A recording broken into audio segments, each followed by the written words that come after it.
छत्रपती शिवाजी महाराज यांच्या राज्याभिषेकाच्या वेळी खास सोन्याची होन नाणी तयार करण्यात आलेली होती। छत्रपती शिवाजी महाराज यांची ही होन नाणी अतिशय दुर्मिळ असून आतापर्यंत केवळ 5 ते 6 होन उपलब्ध झालेले आहेत। त्यापैकी 3 सुवर्ण होन नागपुरातील नाणी संग्राहक अशोक सिंग ठाकूर यांच्याकडे। या नाण्यावर एका बाजूला श्री राजा शिव तर दुसऱ्या बाजूला छत्रपती असा मजकूर लिहिण्यात आलेला आहे। सुमारे 3 ग्राम वजनाच्या या होन नाण्याचा व्यास 1.2 सेंटीमीटर एवढा आहे। छत्रपती शिवाजी महाराजांच्या राज्याभिषेकाच्या 1 दिवस अगोदर सुवर्ण होन तुला करण्यात आली होती आणि त्यानंतर राज्याभिषेकाला आलेल्या अनेक गणमान्य व्यक्ती, सरदार, मंत्री यांना हे सुवर्ण होन शिवाजी महाराजांनी स्वतः आपल्या हाताने दान केले होते आणि त्यामुळे या सुवर्ण होनला छत्रपती शिवाजी महाराजांच्या हातांचा स्पर्श झाल्याचं नाणी संग्राहक अशोक सिंग ठाकूर सांगतात। जिस समय महाराज का राज्याभिषेक हुआ उसके 1 दिन पहले इसी होन से छत्रपति शिवाजी महाराज का तुला किया गया था और उनका तुला होने के बाद में उनके वजन के हिसाब से जितनी स्वर्ण मुद्राएं तुला में की गई थी, शिवाजी महाराज ने स्वहस्ते वहां आए हुए अपने सभी गेस्ट, सभी जमींदार, सभी सरदारों को अपने हाथ से उन्होंने इसे प्रदान किया।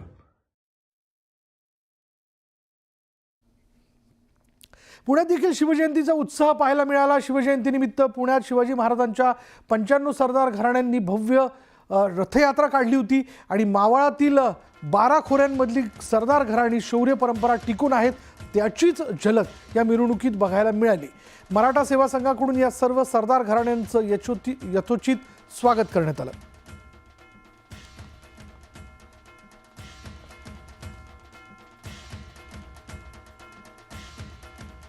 गेल्या अनेक वर्ष झाली रथ सोहळा साजरा करत आहोत आपण। आमचे गायकवाड घराण्याचे अमितदादा गायकवाड यांनी आणि बाकीचे घराणे, कंक घराणे असतील, अजून पायगुडे घराणे असतील, यांनी काही लोकांनी हा रथ सोहळा सुरू केला। पहिल्या वर्षी 8 रथ होते, नंतर अनेक घराणे या ठिकाणी सामील होत गेली।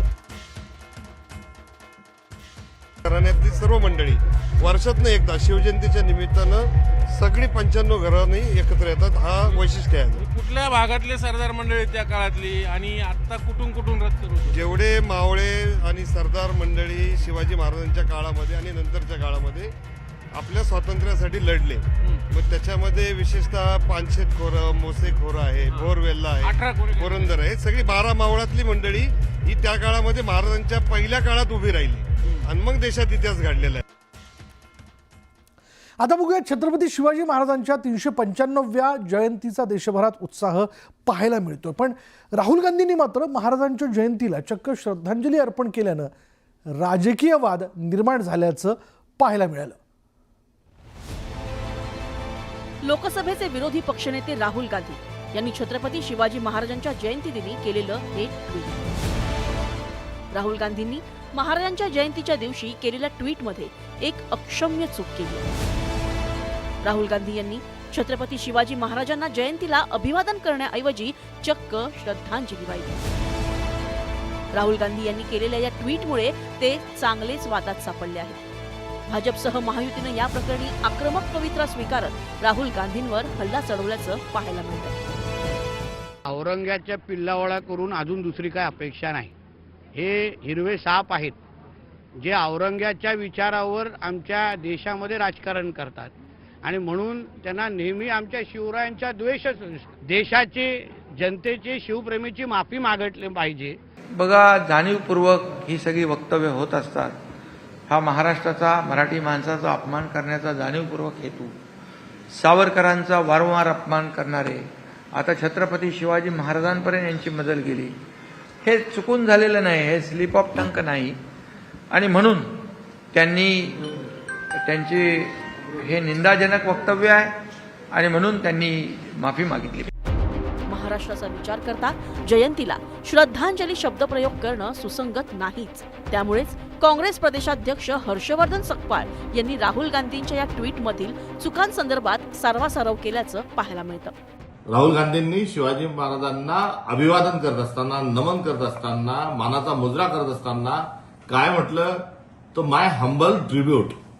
आता माय हंबल ट्रिब्यूट याचा अर्थ काय होतो, तर त्याचा होतो की सन्मान, पुरस्कार, शुक्रिया आणि श्रद्धांजली हे त्याचे मराठीतले ट्रान्सलेशन आहेत, हिंदीतले ट्रान्सलेशन आहेत. त्यामुळे हा हंबल ट्रिब्यूटचा भाषांतरामध्ये झालेला हा कुठेतरी गोळ आहे. त्याचवेळी काँग्रेसचे मुख्य प्रवक्ते अतुल लोंढेंनी मात्र मोदींच्या जुन्या ट्विटची आठवण करत भाजपवर पलटवार केला. महात्मा गांधींच्या जयंतीला त्यांनी श्रद्धांजली दिलेली आहे आणि आजही छत्रपती शिवाजी महाराजांच्या जयंतीला त्यांनी होमेज म्हटलेला आहे, ज्याचा अर्थ हिंदीमध्ये श्रद्धांजली होतो. त्यामुळे संस्कृतीमधला फरक, व्याकरणाचा फायदा घेऊन छत्रपती शिवाजी महाराजांचं नावाने जे राजकारण भाजप नेहमी करते त्याचा आम्ही सर्वप्रथम निषेध करतो. सध्या राजकीय पक्ष आणि नेत्यांच्या प्रचार आणि प्रसारात सोशल मीडियाचा वाटा वाढलाय. त्यामुळे आता नेत्यांनी केवळ बोलतानाच नव्हे तर सोशल मीडियावरती पोस्ट आणि ट्विट करतानाही काळजी घेणं गरजेचं बनलंय.